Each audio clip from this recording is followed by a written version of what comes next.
حضرت عمر رضی اللہ تعالیٰ عنہ روایت کرتے ہیں کہ زید بن سعانہ نامی ایک یہودی تھا جس کو حضور نے قرض دینا تھا۔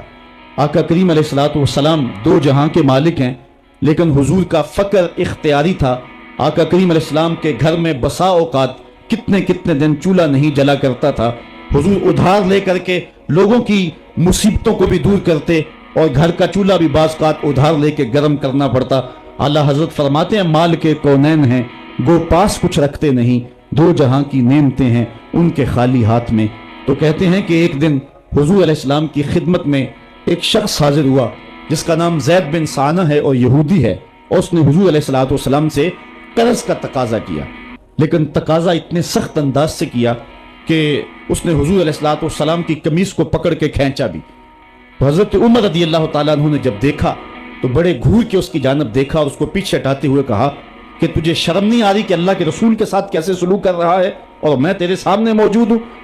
تو حضرت نبی رحمت صلی اللہ علیہ وسلم نے حضرت عمر کو کہا عمر مجھے تجھ سے اس بات کی توقع نہیں تھی۔ ذرا غور کیجئے حضور علیہ السلام کی اس سیرت کے انداز کو۔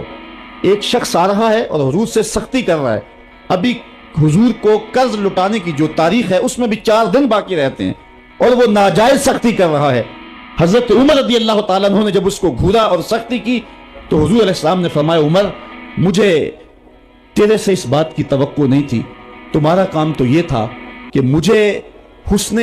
ادا کی تلقین کرتے کہ اچھے انداز سے قرض واپس کرو، اور اس کو جو ہے وہ نرمی کی تلقین کرتے، اور پھر آقا کریم علیہ السلام نے فرمایا اس کا قرض ادا کر دو، اور اے عمر جو تم نے اس کو گھورا ہے اس کے بدلے میں 20 وسق زیادہ کھجوریں بھی تم اس کو دو گے۔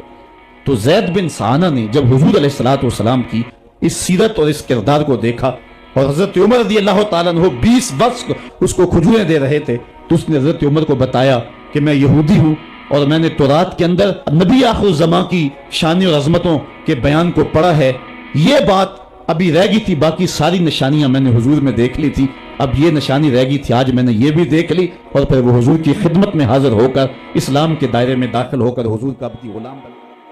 حضرت معاذ بن جبل رضی اللہ تعالیٰ عنہ فرماتے ہیں کہ ایک دن حضور گلی سے گزر رہے تھے اور میں ایک جانور کی کھال اتار رہا تھا، اور مجھے کھال اتارنے کا طریقہ نہیں تھا، مجبوراً مجھے کھال اتارنا پڑی۔ تو حضور گزرے تو مجھے دیکھا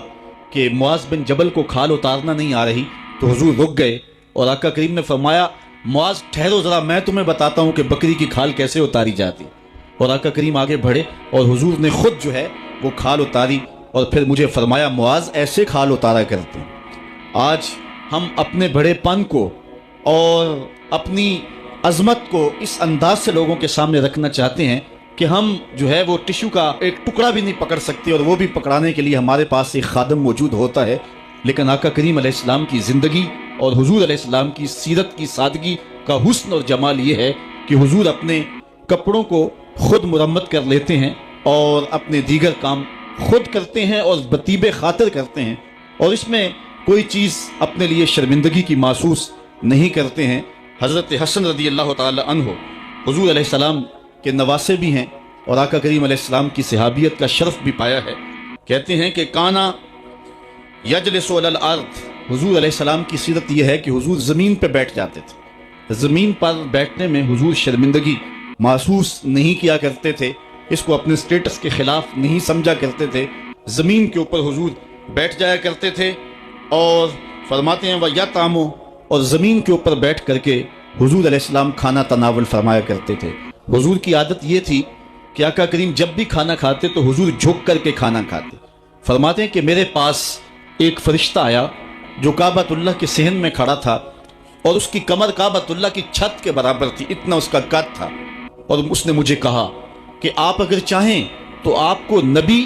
اور بادشاہ بنا دیتے ہیں، اور آپ اگر چاہیں تو آپ کو عبد اور نبی بناتے ہیں۔ تو فرماتے ہیں کہ میں نے جبریل کو دیکھا اور جبریل مجھے اشارے سے تواضع کا حکم دے رہے ہیں، تو میں نے عرض کی کہ میں نبی اور عبد بننا چاہتا ہوں۔ تو جب یہ بات حضور نے کہی تو فرمایا عائشہ اگر میں نبی اور بادشاہ بنتا تو یہ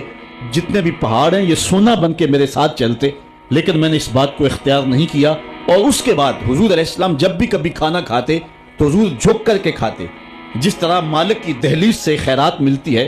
اور کوئی خادم اس کو جو ہے وہ شکرانے کے طور پہ جو ہے وہ انتہائی عجز کے ساتھ کھاتا ہے، ساری زندگی حضور نے کھاتے اور پیتے ہوئے